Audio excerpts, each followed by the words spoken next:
Hi guys, you're watching Pack Media on Modi. Please don't forget to like, comment, share and subscribe and turn on your notification bell and never miss an update.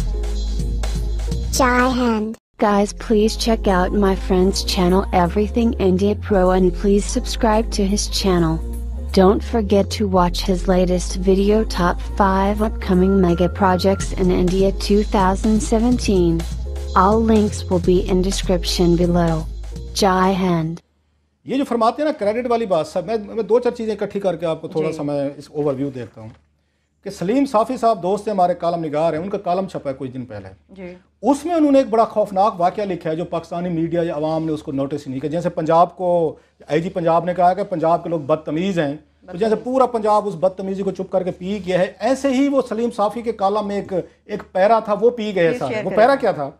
वो लिखते हैं कि जनाब के यहाँ पे इन्होंने सजाए मौत देनी थी, कोई तालिबान के कोई दहशतगर्द थे जो कोर्ट लखपत में उनको सजाए मौत होनी थी, टेररिस्ट थे तालिबान के, इन्होंने फांसी देनी थी। एक दिन बाद रात को इनको पैगाम भेजा गया, इनको नवाज शरीफ साहब की फैमिली को, कि जनाब अगर आपने इनको फांसी दी तो फिर आप लोगों की खैर नहीं है। ये सलीम साफ़ी का कालम है and is a very credible वो कालम निगार हैं, उनका 3 दिन पहले का है। उन्होंने कहा जनाब उसी शाम इन्होंने फांसियों पे पाबंदी लगा दी थी। एक वहां पे असमतुल्लाह मुआविया नाम लिखा है जो स्पोक्स पर्सन है, उन्होंने कहा असमतुल्लाह मुआविया ने एक थ्रेट भेजी थी शरीफ खानदान को कि अगर आपने हमारे बंदों को फांसी दी तो फिर आप सबकी खैर नहीं है। और उसी शाम रोक दी गई फांसियां सारी। जो क्रेडिट लेना चाह रहे हैं ना कि जी हमने कराची ठीक कर, हजूर आपका तो जो भांडा जो था वो सलीम साफ़ी ने अपने कालम में फोड़ दिया है कि आपको एक स्पोक्स पर्सन तालिबान की थ्रेट आती है और आप उसी वक्त डाउन हो जाते हैं। शहबाज शरीफ साहब ने तरला भी किया था ना तालिबान को कि जनाब हम तो आपके बड़े दोस्त हैं, हमें जाने दें पंजाब में ना। हमारी आपकी फॉरेन पॉलिसी एक है। उन्होंने तो कहा हमारी फॉरेन पॉलिसी है कि अगयार के खिलाफ हमले करें, मतलब पख्तूनों को मारें, अब सिंधियों को मारें, बलोचों को मारें, पंजाब में ना है। ये शहबाज शरीफ की तकरीर है। खैर अब बात तो इसकी मैं एक और साइड पे जो आज जुबैर साहब ने, एक तो उनका लहजा, गरूर, उनका तकब्बुर सर, एक कॉन्फिडेंस और चीज होता है, सही कह रहे हैं, एक तकब्बुर होता है, एक आपकी चेहरे पे रूडनेस। गवर्नर आज मैं उनकी इन्हें क्या थोड़ा सा बंदा वो मतलब डर गया हूँ मैं, आज मजीद अल्लाह से माफ़ी मांगिए। मैं विनोद खन्ना की मैंने तस्वीरें देखी हैं, क्या अपने दौर का यार हीरो डैशिंग आदमी, दुआ भी मांगी उनके लिए कि उनको जल्दी रिकवरी हो। उनकी तस्वीरें देखी हैं आपने, अपने दौर का कितना बड़ा जो आके उसने अमिताभ बच्चन जैसे हीरो को उसने चैलेंज करके रख दिया था। आज उस बेचारे की बीमारी की वजह से हालत देखी थी। तो गवर्नर साहब को मैं यही कहना चाहता हूँ कि खुदा जब इक़्तिदार देता है ना, थोड़ा सा नॉर्मल रहें, कोई वक्त का इंतजार करें। वक्त आके सबको डिमोलिश करके रख देता होता है। बड़ी जालिम चीज है बेचारे। उसकी विनोद खन्ना की तस्वीर देखें जो हमारे साथ भी बने रहे, आप विनोद खन्ना ना बने। अच्छा, एक दूसरी चीज, एक और बड़ी इंटरेस्टिंग चीज है जो नवाज शरीफ साहब से मैं आप ये तवक्को करता हूँ कि वो क्या रिएक्ट करते हैं। ये तो ट्रेंड बन गया है ना कि हमारे अल्लाह के फजल से जनरल कियानी साहब को भी, अच्छा हम इसलिए थोड़ा सा क्रेडिट ले रहे हैं, जनरल कियानी साहब के दौर में भी हमने तनकीद की है, जो हम पे कहेगा ना कि आप बैठ के आज आप भी बातें करते हैं। मैं बहुत सारे कालम, आमिर साहब अपनी बहुत सारी डायरीज भी दिखा सकते हैं, हम अपने शोज भी दिखा सकते हैं जिनमें जनरल कियानी साहब की बहुत सारी चीजों में तनकीद भी करते थे। रहील शरीफ साहब पे भी बैठ के हमने तनकीद यहाँ भी की हुई है, उस वक्त हमने की हुई है। कोई अगर हमें चैलेंज करेगा ना तो हम जनरल रहील साहब पे जो हमारी गुफ्तगू वो भी दिखा देंगे और जनरल कियानी साहब वाले दिखा देंगे। हम एक और चीज पे आ रहे हैं। अच्छा, चस्के लेने शुरू हो गए। हमारा ये जो बड़ा घर है कि चलो जी जना कियानी साहब की हो रही है ना, होने दें, खैर है, ये अच्छा है ना। मेरा नाम रिकमेंड नहीं किया था इन्होंने आर्मी चीफ के लिए, किसी और को चाहते थे। होने दें मीडिया ट्रायल, होने दें सियासतदानों की बातें। अब रहील साहब के साथ भी वही काम हुआ है कि जनाब ठीक है, अब रहील साहब चले गए, जाने दें, हमारा क्या फर्क पड़ता है। मुझे तो जनरल बाजवा साहब की फिक्र पड़ गई 3 साल बाद। मैं एक और चीज में इंटरेस्टेड हूँ, इन्होंने यह मुशाहिदुल्लाह साहब को इस्तेमाल किया। ज्यादती देखें, अगर इस मामले में इंसाफ ना किया गया, ये गलत जुमला हुआ था, वो बेचारे बैठे हुए हैं घर पे। ठीक है सर, मुशाहिदुल्लाह की उनकी बड़ी कुर्बानियां हैं, बड़ा पुराना साथ है, ये तो बेचारे कल परसों आए हैं। पता है इनका मुशाहिदुल्लाह का क्या इसका कंट्रीब्यूशन है? 12 अक्टूबर 1999 को जिस दिन मार्शल लॉ लगा, नवाज शरीफ गिरफ्तार हुए थे, कराची में अगर किसी ने प्रोटेस्ट रैली निकाली थी और तशद्दुद खाया था, वो मुशाहिदुल्लाह खान ने खाया था कराची में 12 अक्टूबर को। वर्कर आदमी 100 उन पे एतराज हो सकते हैं, बट हार्ड कोर वर्कर हैं। ये गवर्नर तो ऐसे बंदे को लगना चाहिए था जो नवाज शरीफ साहब ने नहीं लगाया। क्यों नहीं लगाया? कि आर्मी पसंद नहीं करती थी, इनके बच्चों के फेसबुक पे किसी जर्नल के साथ फोटोज नहीं थे, वो स्कूल कमराडरी में लगे हैं, सीधी सी बात है। अच्छा, आपने इनको हटा दिया, इनको अब अब मुशाहिदुल्लाह खां को जी आपने उस वक्त के DGISI के खिलाफ इंटरव्यू BBC को क्यों दिया? हालांकि दिलवाया किया था, आपने उनको डिसमिस कर दिया। आपने परवेज रशीद को डिसमिस कर दिया कि जनाब आपने आर्मी की एक डॉन लीक्स की खबर आ रही थी, आपने रुकवाई क्यों नहीं है?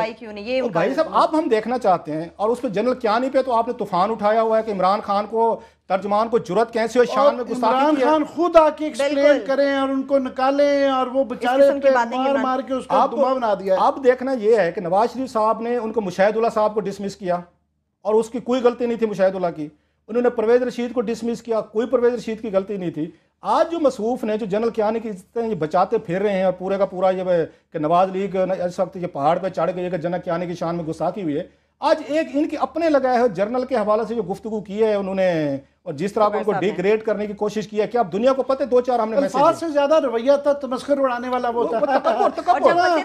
नॉर्मल से आदमी है, उनको लार्जर देन लाइफ ना भाई लार्जर देन लाइफ है तो आप सऊदी अरेबिया में इतनी बड़ी उसका आपको सेल करना चाहिए कि because he is larger than life, that's why we are sending him to Saudi Arabia. लेकिन वो तो कुछ और कह रहे हैं। आपने क्या मैसेज दिया है इन 34 मुल्कों के सो कॉल्ड जो हमारी फोर्स बन के जिसको कमांड करेंगे, उन 34 मुल्कों को ये मैसेज भेजो भाई साहब ये तो आम सा मामूली सा आदमी दिया, हमने तो आपको बैठे बिठाए में ही कोई बंदा सेल कर दिया, आपने बाई कर लिया, ये प्रोडक्ट बिकने वाली नहीं थी। मैसेज क्या है कि जनरल रहील वाली प्रोडक्ट बिकने वाली नहीं थी, ये फ्लॉप फिल्म थी, इसके क्रेडिट पे कोई बहुत बड़े काम नहीं है। आपने इसको सऊदीज ने कैसे उठा के इसको पिक कर लिए।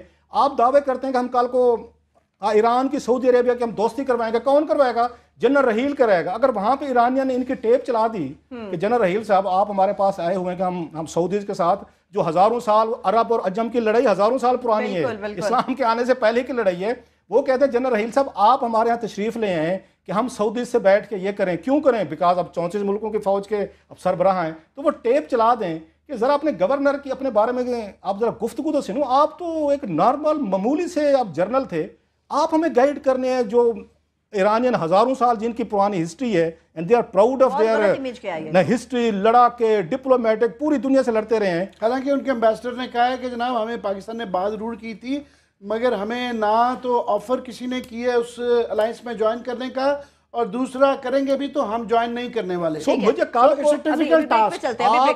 आपने अपने जर्नल को पहले हवाले किया, हवाले करने के बाद पीछे से जुबैर साहब के जरिए आपने उनकी ठुकाई करवाई है और प्लॉट पे उसमें ब्रेक के जमीन लेने के ऊपर जो उन्होंने बात की ना वो बिलो द बेल्ट था। वैसे वो बेल्ट बारे भी ठीक है, उसमें बात करते हैं। रहील साहब को भी इतनी सारी मेरे का रिस्पेक्ट के बाद, इतने उनको बहुत बड़े ना ग्रेंजर के बाद उनको भी इनकार कर देना चाहिए था कि जनाब इस मुल्क ने मुझे बहुत कुछ दिया, मुझे पेंशन भी मिलेगी, मुझे ग्रेजुएटी भी मिलेगी, अब उनको सऊदी से बहुत बड़ी तनख्वाह भी मिलेगी, मुझे ये आपके 8-10 मुरब्बे नहीं चाहिए। किसी ना किसी को एंड करना चाहिए। महज इस नाम पे मरात मत लेते रहें, क्योंकि पिछले ले रहे थे हम भी लेते रहेंगे। इस हद तक उनकी बात ठीक है, वो जस्टिफाई नहीं कर रहे थे, वो उनका तंज करके हमें याद दिला रहे थे सबको कि जिस जर्नल को आपने लार्जर लाइफ बनाया है। थैंक यू राइस शरीफ कर करके आपकी जानती थी ना कि वो आम से आदमी थे, इंसान ही है, उनकी भी इंसानी ख्वाहिशें हैं। ख्वाहिशें नहीं, उनकी टेम्पटेशंस हैं, वो टेम्पटेशन को रेजिस्ट नहीं कर सके। 8 मुरब्बे थे या 4 मुरब्बे जितनी भी थी,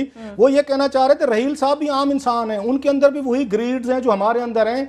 अगर बहुत बड़े लार्जर देन लाइफ बनना था तो मैसेज ये था तो इनकार कर देते और लाहौर में जमीन ना लेते। बाकी जमेलू ने तो बावल नगर रहीम यार खान से उन्होंने इस तरह से किया था। बड़ी जमीन पे पानी का काफी बड़ा हिस्सा खड़ा है, वो किसी काम की नहीं है, जो दी गई है, उन्होंने बड़ी टैक्टफुली किया। उन्होंने इस तरह लग रहा था इस तरह डिफेंड कर रहे हैं, मगर डायरेक्ट तमस्कुर उड़ा रहे थे, मजाक कर रहे थे, तंज कर रहे थे उसमें। मगर मैं ये जरूर आखिर में कहूँगा कि कराची के लोगों से पूछ लें कि जनाब ये जो कराची का अमन आया है ये नवाज शरीफ साहब की वजह से आया है।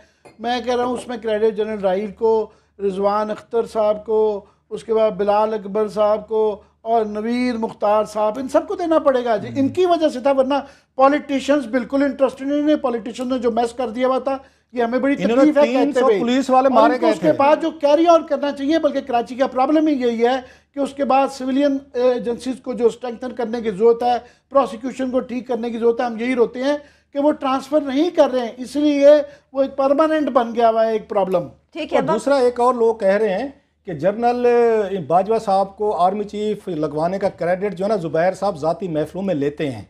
जुबैर साहब लेते हैं जी, ये है। तो लिहाजा वो थोड़ा सा ये जो बात आमिर ने की थी ना उस वक्त, लिहाजा जब इस तरह के बयानात एक्स चीफ के खिलाफ गवर्नर देगा, एक आम अगर नवाज लीग का दे वो और बात होती। गवर्नर सिंध जब एक आर्मी चीफ जिसको अभी रिटायर हुए आपने, जिसको बहुत बड़ा आपने फेयरवेल दिया, तो मैं तो दो चीजों से डर गया। तो जनरल बाजवा साहब के लिए उम्मीद है 3 साल बाद कोई और वजीर नवाज शरीफ साहब का खड़ा होके अगर अगली दफा यही लोग हुए तो फिर यही हशर इनके साथ ना कर रहा हो कि हैं जी, और फिर वही हशर क्लास सबका जो होता है। विनोद खन्ना की जो आपने बात की वो अभी तक तस्वीरें हमारे सामने चल रही है कि क्या हाल होता है इंसान का, वक्त किस तरफ ले जाता है। तकब्बुर और गरूर का यकीन कर बड़ा दिल आज बड़ा उदास रहा है विनोद खन्ना की ये पिक्चर देख के। ये हमारी औकात है।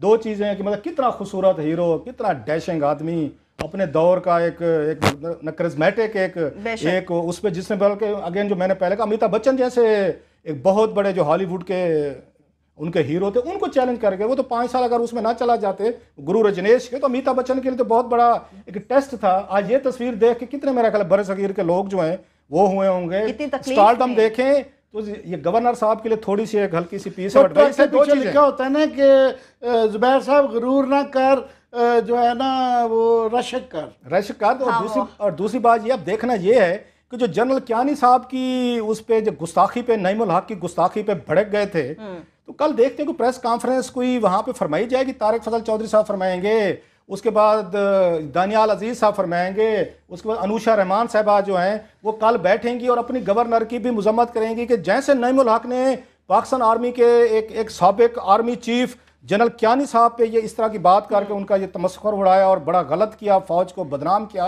इनके बारे में देखते हैं कल वो जो गैंग है पूरा वो ये प्रेस कॉन्फ्रेंस करता है या चुप रहता है। और दूसरा लास्टली नवाज शरीफ साहब ने जो हशर उन्होंने हमारे दोस्त ये मुशाहिदुल्लाह खां का किया था कि तुमने गुस्ताखी क्यों की फौज की शान में, जो उन्होंने परवेज रशीद साहब के किया कि इतनी बड़ी खौफनाक और इंसल्टिंग स्टोरी आ रही थी तुमने नहीं रुकवाई, तो क्या गवर्नर जुबैर साहब के साथ भी वही सलूक होगा या फिर क्योंकि वो जो उनके बच्चों की तस्वीरें जिस जर्नल के साथ फेसबुक पे लगी हुई थी उन्हीं के खौफ की वजह से ये भी नवाज शरीफ साहब कुछ नहीं होगा।